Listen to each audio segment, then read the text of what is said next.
السلام علیکم ورحمۃ اللہ وبرکاتہ۔ بسم اللہ الرحمن الرحیم۔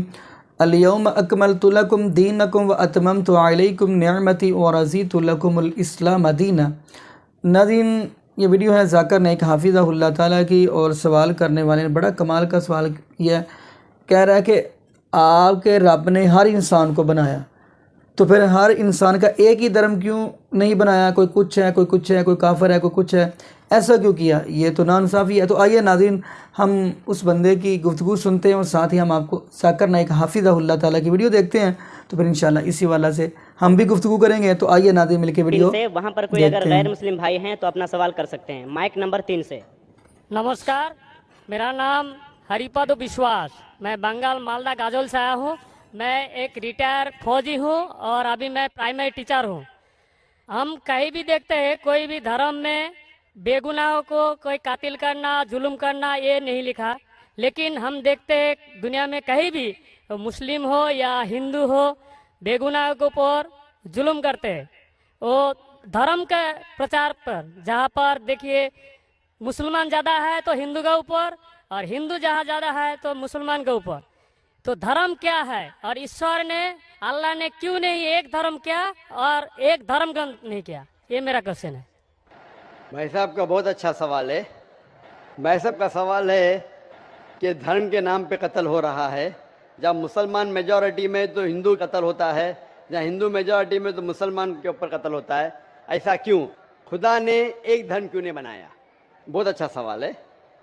قرآن میں لکھا ہے سورہ ال عمران میں، سورہ نمبر 3 آیت نمبر 19 میں، ان الدین عند اللہ الاسلام، اللہ سبحانہ و تعالی کے نزدیک ایک ہی دین صحیح ہے، اور وہ دین اسلام امن حاصل کرنا اللہ سبحانہ و تعالی کے احکامات کے مطابق۔ اللہ نے، ایشور نے، بھگوان نے ایک ہی دھرم بھیجا، لیکن وقت گزرتے ہوئے لوگ اس میں تبدیلی لائے۔ اسی لیے قرآن مجید میں لکھا اللہ نے ایک ہی دین بھیجا، ایک ہی دھرم بھیجا، وہ ہے امن حاصل کرنا اللہ سبحانہ و تعالیٰ کے احکامات کے مطابق۔ اسے کہتے ہیں اسلام۔ آپ چاہے عربی میں بولو چاہے انگلش میں بولو، peace acquired by submitting your will to God, that is the only religion. اور اللہ سبحانہ و تعالیٰ نے ہر دور میں پیغمبر بھیجے، لیکن جتنے بھی پیغمبر آئے تھے وہ صرف اپنے وقت کے لیے محدود تھے اور اپنے لوگوں کے لیے تھے۔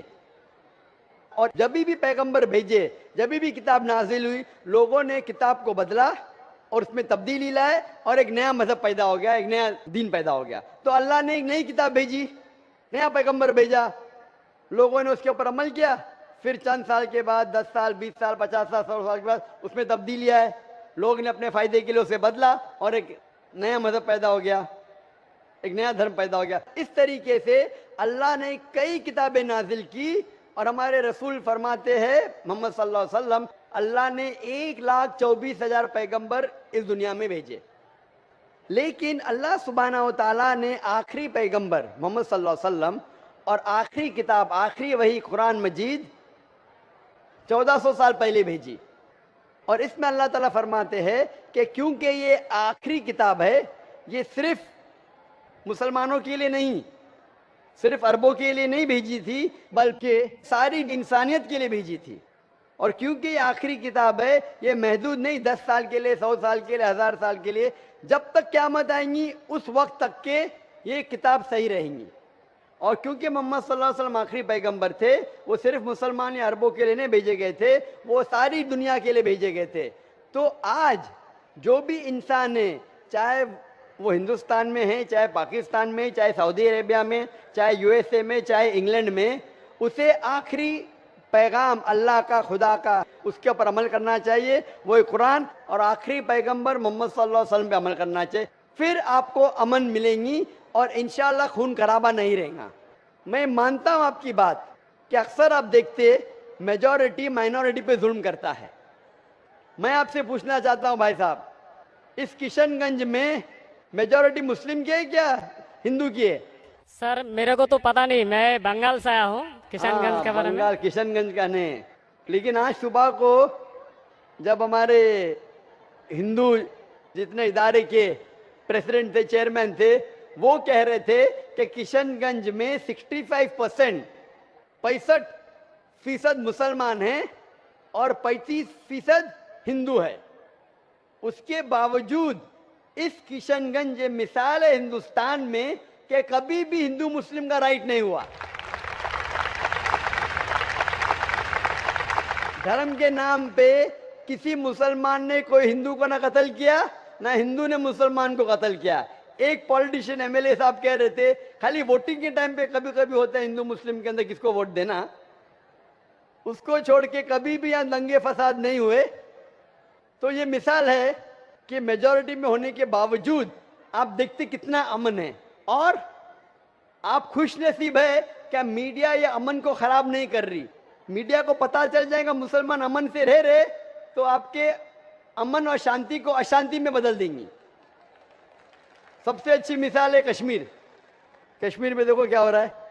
میڈیا آپ دیکھیں گے, میڈیا اتنا اس کے پیچھے لگ گئی کہ شانتی کو اشانتی میں بدل دی. تو میں اللہ سے دعا کرتا ہوں کہ کشن گنج کا ماحول امن رہے.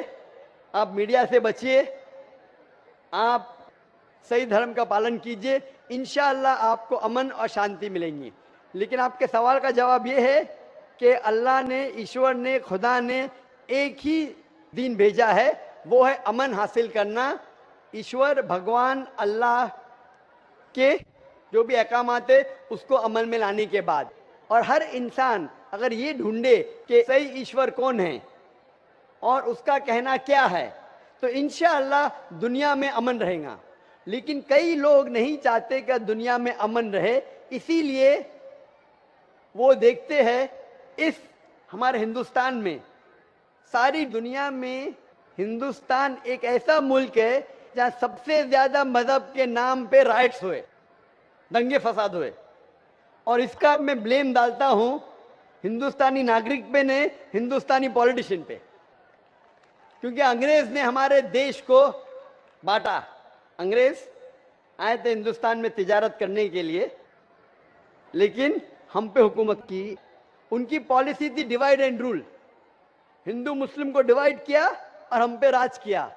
انگریز تو چلے گئے, اپنی راجنیتی چھوڑ گئے پیچھے.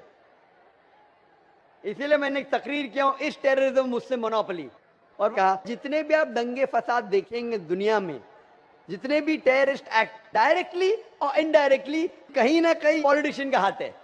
چاہے بابری مسجد لو, چاہے گجرات لو, چاہے 9/11 لو, چاہے افغانستان لو, چاہے عراق لو, چاہے پیلسٹائن لو, یہ سب میں راجنیتی کا ہاتھ ہے.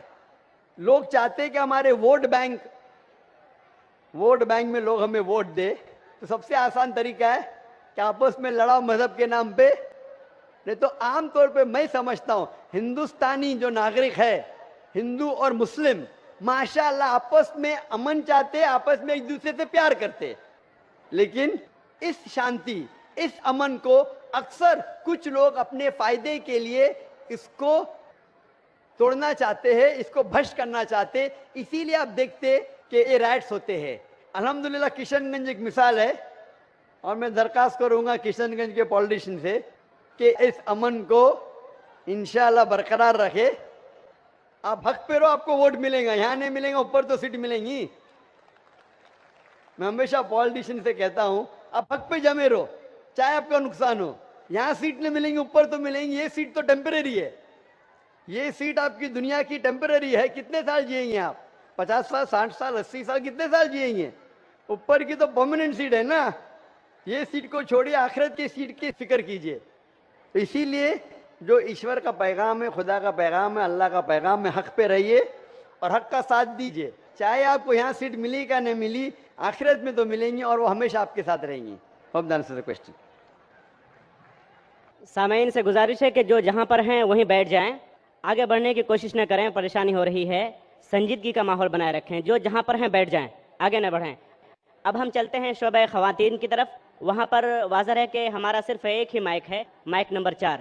مائک نمبر 4 پر اگر کوئی غیر مسلم بہن, غیر مسلم خاتون ہیں تو وہ سوال کر سکتی ہیں. مائک نمبر 4 سے. ہیلو ڈاکٹر صاحب, میرا نام ہے روما گپتا اور میں گریجویٹ کر چکی ہوں. میرا سوال ہے کہ اگر ایک مسلم لڑکا اور ایک ہندو لڑکی شادی کرے اور اگر ایسا ہو کہ وہ مسلم لڑکا ہندو لڑکی کے گھر میں نماز پڑھے اور وہ ہندو لڑکی اس کے گھر میں جا کر پوجا بھی کرے تو یہ کیا جائز ہے یا ناجائز ہے؟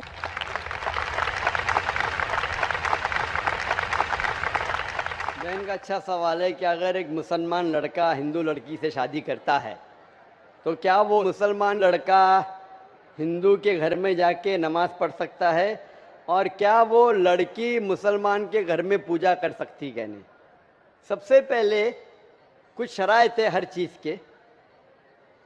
آپ اگر گاڑی رکھیں گے اور گاڑی کا ایک پہیہ رکھیں گے، سائیکل کا ایک پہیہ رکھیں گے، ٹریکٹر کا، تو گاڑی چلیں گی کیا؟ نہیں چلے گی. یا چاروں سائیکل کر دو یا چاروں ٹریکٹر کر دو. اسی لیے قرآن کی آیت ہے سورہ بقرہ کی سورہ نمبر 2 آیت نمبر 221 میں اللہ تعالیٰ فرماتے ہیں کہ آپ مشرکہ سے شادی نہیں کر سکتے جب تک وہ ایمان نہ لائے. مطلب جو غیر مسلم ہیں اور شرک کر رہی ہے اس سے آپ شادی نہیں کر سکتے جب تک وہ ایمان نہ لائے.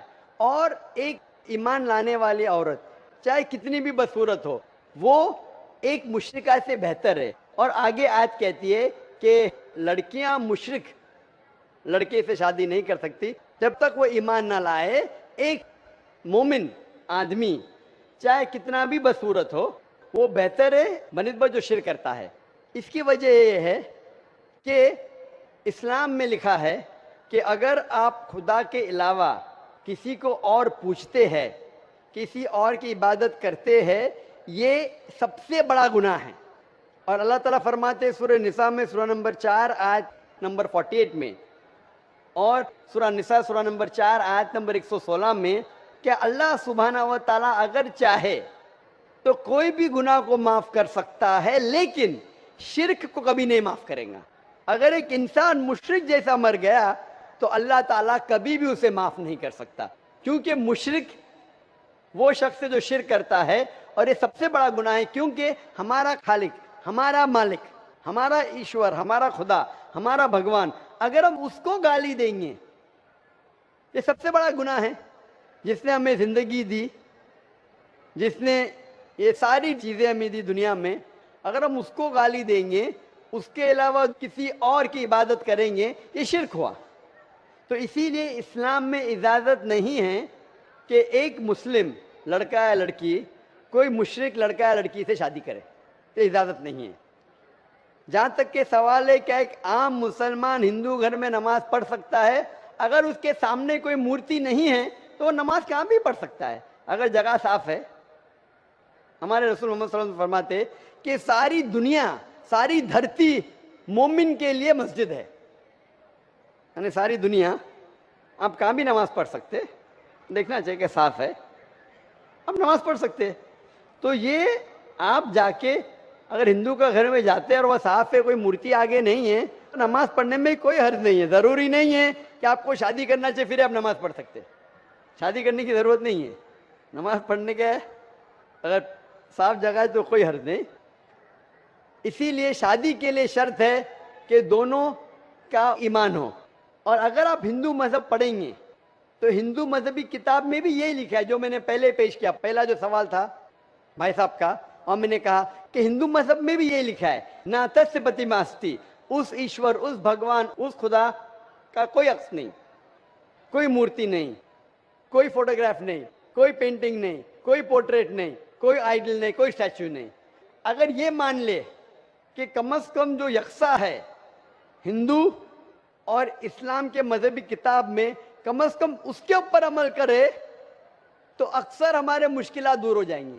جو یکساں نہیں ہے اس کو کل ڈسکس کر سکتے. اور اگر آپ تحقیق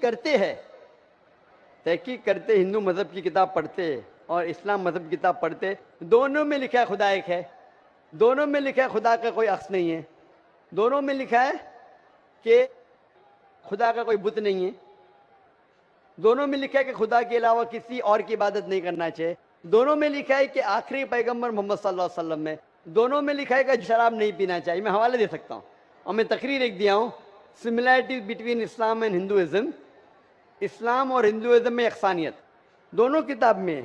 آپ اگر پڑھیں گے قرآن مجید میں سورہ مائدہ سورہ 5 آیت نمبر 90 میں لکھا ہے کہ شراب پینا حرام ہے. اب Manusmriti chapter number 9 verse number 225 پڑھیں گے, اس میں لکھا ہے کہ شراب پینا حرام ہے. قرآن میں لکھے سورہ مائدہ سورہ نمبر 5 آیت نمبر 3, سورہ بقرہ سورہ نمبر 2 آیت نمبر 173, سورہ انعام سورہ نمبر 6 آیت نمبر 145 اور سورہ نحل چیپٹر 16 ورس 115 میں حرمت علیکم المیتۃ والدم ولحم الخنزیر وما اہل لغیر اللہ بھی. کیا آپ کے لیے حرام ہے مرا ہوا گوشت, خون, سور کا گوشت اور وہ کھانا جس کے اوپر اللہ کے علاوہ کسی اور کا نام لیا گیا ہے. آپ اگر ہندو مذہبی کتاب پڑھیں گے اس میں بھی لکھا ہے کیا سور کا گوشت کھانا حرام ہے. اگر آپ تحقیق کریں گے کافی یکسانیت ہے. اسلام مذہبی کتاب میں لکھا ہے قرآن میں سورہ نور میں سورہ نمبر 24 آیت نمبر 30 اور 31 کے اندر حجاب کے بارے میں. عورت کو الحمدللہ حجاب میں ہونا چاہیے, سر سے ڈھکا ہونا چاہیے اس کا جسم, صرف جو دکھ سکتا ہے وہ چہرہ اور ہتھیلی تک کے. آپ اگر ہندو مذہب کتاب پڑھیں گے رگ وید بک نمبر 8 میں لکھا ہے اور رگ وید بک نمبر 10 میں بھی لکھا ہوا ہے کہ عورت کو اپنے سر کے پلوں کو ڈالنا چاہیے چہرے پہ. رگ وید میں بھی لکھا ہے کہ جب مرد کو دیکھے تو نظر نیچے کرنا چاہیے. یہ قرآن مجید میں لکھا ہے سورہ نور سورہ نمبر 24 آیت نمبر 30 اور 31 کہ جب بھی کوئی خاتون مرد کو دیکھتی ہے جو اس کا شوہر یا قریب رشتہ دار نہیں ہے, اور جب بھی کوئی مرد کوئی عورت کو دیکھتا ہے اور قریب رشتہ دار نہیں ہے تو اسے نظر نیچے کرنا چاہیے. تو اس طریقے سے آپ تحقیق کریں گے جو یکسانیت ہے اس کے اوپر تو عمل کرو. تو یکسانیت ہندو اور اسلام مذہب میں جو مذہبی کتاب میں لکھا ہے, لیکن افسوس کی بات ہے کہ مذہب کے ٹھیکیدار یہ چیز کا ذکر ہی نہیں کرتے. کیوں؟ اسی لیے میں حوالے دیتا ہوں. میں کوئی عالم نہیں ہوں, میں کوئی پنڈت نہیں ہوں, میں اپنے آپ کو طالب علم کہتا ہوں, لیکن میں ہمیشہ حوالہ دیتا ہوں. تو کسی کو بھی شک ہے, کسی کو بھی شبہ ہے تو گھر پہ جا کے چیک کر سکتا ہے, یا انٹرنیٹ پہ جائیے, آپ ٹائپ کرو, وید بھی انٹرنیٹ کے اوپر ہے, قرآن بھی انٹرنیٹ کے اوپر ہے, ٹائپ کرو, ریفرنس ٹائپ کرو, آپ کا حوالہ مل جائے گا. تو اسی لیے گاڑی چلنے کے لیے دونوں کا جو رولز اینڈ ریگولیشن ہے وہی ہونا چاہیے. اسی لیے دونوں لوگ مومن ہونا ضروری ہے. Hope answer the question. اب ہم سوال کرنے کا موقع دیتے ہیں. جی ناظرین, آپ نے یہ ویڈیو ملاحظہ فرمائی تو ماشاءاللہ ذاکر نے ایک حافظہ اللہ نے بڑی ہی کمال کی گفتگو کی ہے. تو آئیے ناظرین ہم رب العالمین کا قرآن پڑھتے ہیں. فرمایا الیوم اکملت لکم دینکم واتممت علیکم نعمتی ورضیت لکم الاسلام دینا. اللہ پاک فرماتے ہیں الیوم اکملت لکم دینکم, اے میرے محبوب علیہ السلام ہم نے آپ کے اوپر دین اسلام کو مکمل کر دیا اور اپنی نعمت کا بھی اتمام کر دیا. ورضیت لکم الاسلام دینا, اور اگر ہم نے آپ کے لیے پسند کیا تو دین اسلام کو ہی پسند کیا. تو ناظرین یہ جو اسلام ہے یہ تو حضرت آدم علیہ السلام سے چلتا آ رہا ہے. حضرت آدم علیہ السلام سے چلتے چلتے نبی نوح علیہ السلام, تو ایسے ہی ناظرین چلتے چلتے ہمارے نبی پاک صلی اللہ علیہ وسلم تک پہنچا. جیسا کہ آپ قرآن پاک کی سورہ صف کا مطالعہ کریں تو وہاں پہ اللہ رب العالمین کے نبی حضرت عیسیٰ علیہ السلام بھی یہی پیغام دے رہے ہیں اور آخری نبی پاک صلی اللہ علیہ وسلم کا تعارف کروا رہے ہیں. فرمایا وَإِذْ قَالَ عِيسَى ابْنُ مَرْيَمَ يَا بَنِي إِسْرَائِيلَ إِنِّي رَسُولُ اللَّهِ إِلَيْكُمْ مُصَدِّقًا لِمَا بَيْنَ يَدَيَّ مِنَ التَّوْرَاةِ وَمُبَشِّرًا بِرَسُولٍ يَأْتِي مِن بَعْدِي اسْمُهُ أَحْمَدُ. یعنی حضرت عیسیٰ علیہ السلام یہ بات کہہ رہے ہیں, اے بنی اسرائیل والو میں آپ کے لیے اللہ کا رسول بن کے آیا ہوں اور پہلے نبیوں کی تصدیق کرنے آیا ہوں. آگے کیا کہا؟ فرمایا میرے بعد میں آپ کو خوشخبری سنانے جا رہا ہوں. وَمُبَشِّرًا بِرَسُولٍ يَأْتِي مِن بَعْدِي اسْمُهُ أَحْمَدُ, میرے بعد ایک نبی آئے گا اس کا نام احمد ہوگا, یعنی آخری نبی ہوگا. آخری نبی پاک صلی اللہ علیہ وسلم. تو اللہ پاک نے جیسے آخری نبی پاک صلی اللہ علیہ وسلم کو بھیجا تو ساتھ ہی اللہ پاک نے یہ قرآن پاک کی آیت نازل فرمائی الیوم اکملت لکم دینکم واتممت علیکم نعمتی ورضیت لکم الاسلام دینا, کہ میرے محبوب علیہ السلام آج سے آپ کے اوپر دین اسلام کو مکمل کر دیا. جو دین حضرت آدم سے چلتا آ رہا تھا آج نبی پاک صلی اللہ علیہ وسلم کے اوپر دین اسلام کو مکمل کر دیا اور نبی پاک صلی اللہ علیہ وسلم کے لیے تمام نعمتوں کا اہتمام کر دیا اور دین اسلام کو ہی ہمارے لیے پسند کیا. تو ناظرین دعا کریں اللہ پاک ہمیں 5 وقت کا باجمان نمازی بنا دے, اور یہ بھی دعا کریں اللہ پاک ہمیں قرآن پاک کی تلاوت کرنے کی توفیق دے اور ساتھ ساتھ اللہ پاک قرآن پاک کا ترجمہ بھی پڑھنے کی توفیق دے. جزاکم اللہ خیرہ. احسن جزا. السلام علیکم ورحمۃ اللہ وبرکاتہ.